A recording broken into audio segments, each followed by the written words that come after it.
Здравствуйте, друзья! В эфире Геоэнергетика Инфо. С вами Радайкин Максим и сегодняшний мой собеседник, главный редактор издания «Нефть и Капитал» Владимир Бобылев. Здравствуйте! Здравствуйте, Максим. России нашли замену. Венгрия хочет возродить нефтепровод Одесса-Броды. Компания МОЛ хочет возродить этот нефтепровод как альтернативу «Дружбе».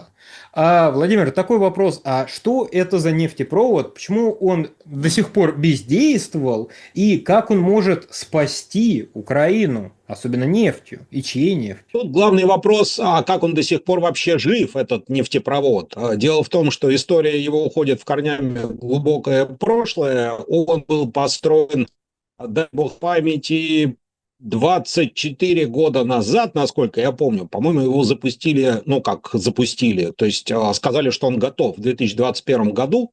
И, собственно говоря, этот нефтепровод должен был снабжать нефтью восточноевропейский НПЗ. Нефть должна была поставляться в Одесский порт Южный, и оттуда по этому нефтепроводу, мощность которого составляет аж целых 9 миллионов тонн в год, поступать в пункт Броды и с которого дальше, соответственно, в Дружбу и на те НПЗ, которые расположены в Восточной и Центральной Европе. Но за время своего существования нефтепровод практически никогда не работал. При вот этих вот колоссальных, в общем-то, объемах мощностей, которые можно было использовать, вот эти самые 9 миллионов тонн.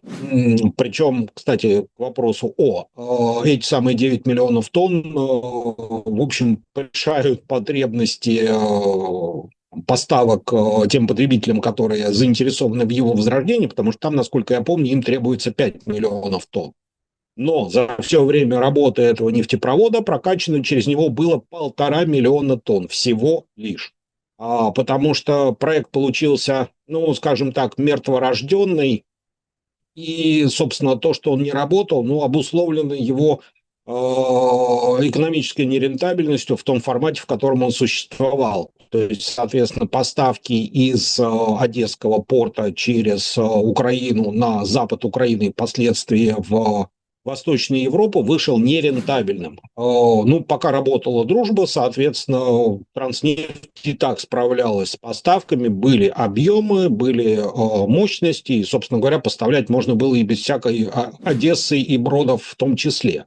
Соответственно, когда возникли вопросы к дружбе, когда начались санкции, когда, соответственно, было принято решение о том, что Венгрия и Чехия откажутся от поставок российской нефти, в частности, по дружбе, вот, в принципе, всплыла эта тема с Одессой и Бродами.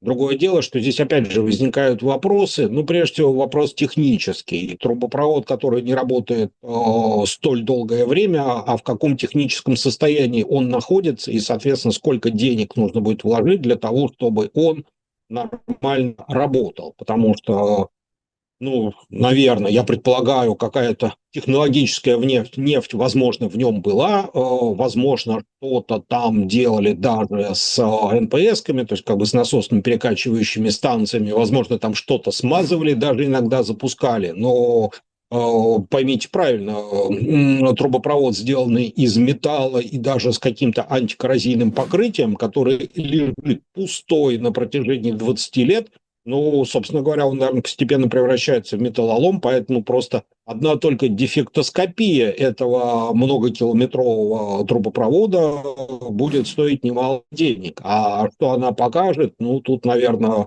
даже у меня, обладающего не слишком мощной шевелюрой, волосы на голове зашевелятся. Ну и, соответственно, дальше возникает вопрос, а какая же нефть может попадать в этот нефтепровод? Тут тоже возникают вопросы, потому что нефть в любом случае будет туда заходить танкерная, то есть как бы она будет разгружаться в порту Южный. А напомню, порт Южный находится рядом с Одессой, а по Одесскому порту регулярно фиксируются прилеты, потому что, ну, Одессу бомбят. Соответственно, скорее всего, порту Южный тоже достается, и, соответственно, если там будут разгружаться какие-то танкера, то можете себе представить иллюминацию, когда туда что-то прилетит, и этот танкер, например, полыхнет. Это, конечно, гореть будет мощно, долго, и, в общем, зрелище, конечно, будет фантастическое. Это вопрос безопасности. Ну, кстати, опять же, и сам нефтепровод, те территории, через которые он проходит, и те насосно-перекачивающие станции тоже, в принципе, могут подвергаться ударам, возможно, и подвергаются. Поэтому его сохранность, ну, вопрос очень такой дискуссионный. А что касается нефти, то тут тоже есть сложности, потому что, ну, например, это может быть американская нефть, предположим, но это будет, скорее всего, очень дорого, потому что везти нефть через океан из США, ну, в общем, я думаю, ни чехи, ни венгры, наверное, не обрадуются тем ценам, по которым эту нефть будут продавать. Тут могут сказать, а вот Азербайджан, который, в общем, сейчас перестал быть не то что другом, а даже нейтральным по отношению к России, вот Азербайджан может, например, поставлять туда свою нефть. Теоретически да, но дело в том, что то, что добывает Азербайджан, это нефть легкая, и Азери Лайт, она стоит дороже, чем экспортная смесь Юрал, с которой долгое время кормились восточноевропейские НПЗ.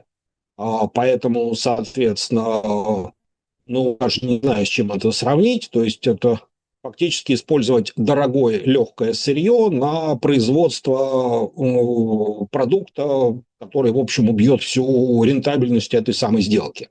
Ну и плюс ко всему придется что-то делать с чешскими и венгерскими заводами, потому что они настроены как раз на Urals, то есть на тяжелую российскую экспортную смесь.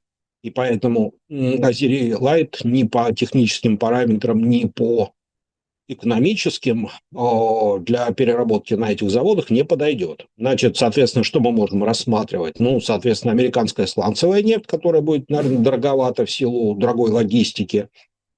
Подойдет, кстати, венесуэльская нефть, но Венесуэла расположена примерно там же, где и США, соответственно, даже со скидками, ну, наверное, все-таки логистика будет дороговата. Есть еще вариант с иранской нефтью, но тут, наверное, вряд ли это возможно, потому что санкции наложены на Иран, и тут Украина, которая, вопреки Штатам, покупает нефть у Ирана, ну, как-то это все слишком сложно, дорого и политически опасно.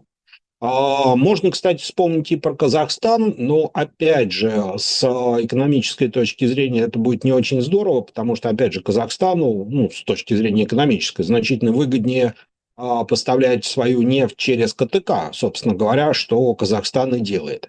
И городить вот этот огород с погрузкой на танкера, отправлением в Одессу с риском на чем-нибудь там подорваться или получить ракету, после которой все это замечательно полыхнет, казахам, наверное, вряд ли понравится. Да и объемы тоже невелики. Ну, наверное, Казахстан, если очень напряжется, 1-1,5 миллиона выделить сможет. А этого явно недостаточно для того, чтобы покрыть потребность тех стран, которые пытаются возродить эту самую Одессу-Брод. Нелегкая судьба этого нефтепровода. Разговоры о том, а не запустить ли Одессу Брода, начались, по-моему, еще в 2023 году. Но, несмотря на эти разговоры, так ничего путного из этого и не получилось. Ну, что-то мне так кажется, что и не получится. А за счет какой, в принципе, сейчас нефти Украина-то и спасается? Ведь нефть, нефтепродукты нужны стране в состоянии конфликта. Кто помогает выплывать? Ну, собственно говоря, понемножечку помогают все. Значит, поставляет Польша, причем в довольно больших объемах, но прежде всего поставляется туда нефтепродукты, потому что поставлять нефть, ее нужно где-то перерабатывать, а НПЗ на Украине, даже те, которые были, в принципе, все либо сдохли от бескормицы еще в середине 2000-х, либо получили повреждения и поражения от ВКС России. То есть, соответственно, вот последние удары по Кременчугскому НПЗ, похоже, привели этот завод, ну, в состояние абсолютно нерабочее. Ну, а другие заводы, в общем, и раньше как-то не особенно работали. Поэтому в основном не и в основном из Польши. Ну, собственно говоря, Польша не раз заявляла, что ее основная задача не помочь Украине, а прежде всего заработать на этой помощи, поэтому, соответственно, Польша продолжает поставлять на Украину нефтепродукты, суги, Причем до какого-то момента даже российские судьи, то есть Польша закупала их там через третьи руки в России и поставляла на Украину. Вот такая вот специфика бизнеса. Ну, а, собственно говоря, что касается нефти, которая шла на Кременчуг, то там все потихонечку помогали, потому что та же самая Польша, она же закупает нефть в США. У нее для этого есть все возможности.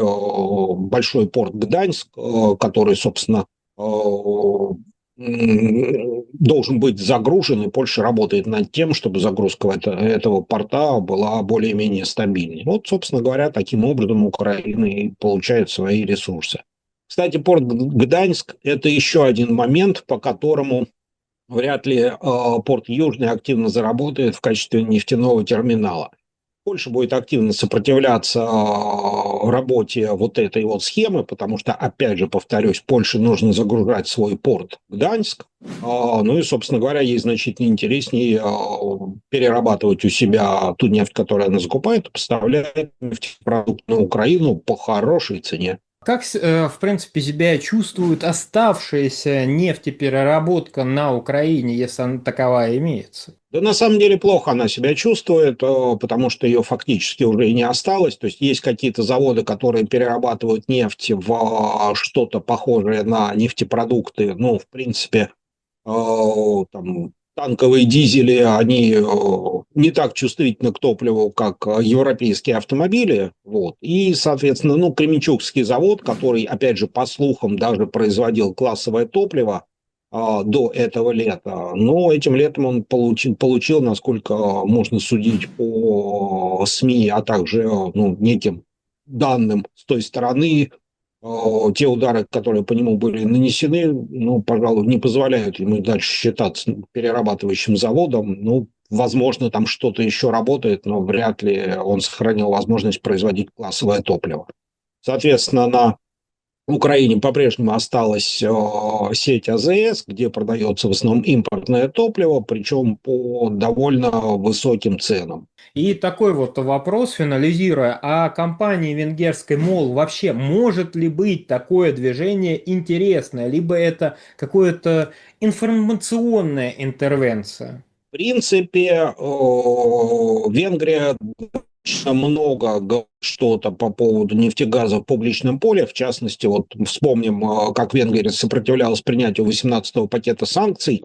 Более того, на всем протяжении вот этого санкционного периода, который начался с 22 года, с начала СВО, Венгрия всегда говорила о том, что интересы страны для нее первостепенны, и, собственно говоря, это основной момент их беспокойства, а вовсе не ситуация на Украине или в Евросоюзе.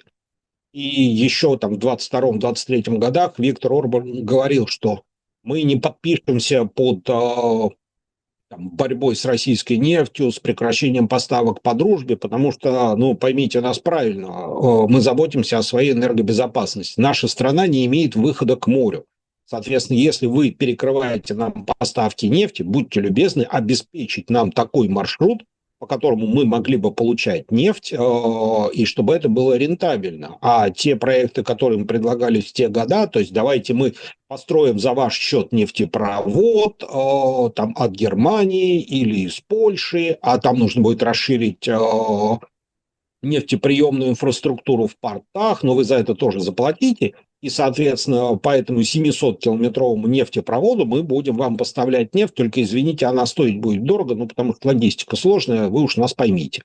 Вот. И Орбан сказал, нет, ребят, такой вариант меня категорически не устраивает. То есть сейчас мы получаем нефть по дружбе по цене, которая для нас приемлема, а тут вы собираетесь устроить эти танцы с бубнами, выдавить из нас денег на строительство инфраструктуры, которая еще не факт, что понадобится, и продавать нам через эту инфраструктуру дорогую там американскую нефть, а мы как жить со всем этим будем? Поэтому Венгрия в данном случае, ну, самый уязвимый член всего этого мероприятия, и поэтому она, в общем, совершенно правомерно, наверное, пытается искать какие-то варианты. Другое дело, что, ну, сложно найти приемлемые варианты, но это вот даже не знаю, с чем сравнить. Есть такая цыганская поговорка: ворованная лошадь дешевле купленной, ну, в данном случае, наверное, может, не совсем уместно, но получается, что купленная нефть по дружбе из России значительно дешевле вот этих всех сложно сочиненных логистических нагромождений, которые венграм предлагает Евросоюз. Владимир, большое спасибо за комментарии. Друзья, подписывайтесь на телеграм-канал Геоэнергетика Инфо, подписывайтесь на телеграм-канал Нефтекапитал. Крайне рекомендуем. Ссылки будут в описании и закрепленном комментарии. Там же будут реквизиты для желающих финансово поддержать наш проект, чтобы мы и дальше также бодро вещали на всех площадках без монетизации. Спасибо, до новых встреч.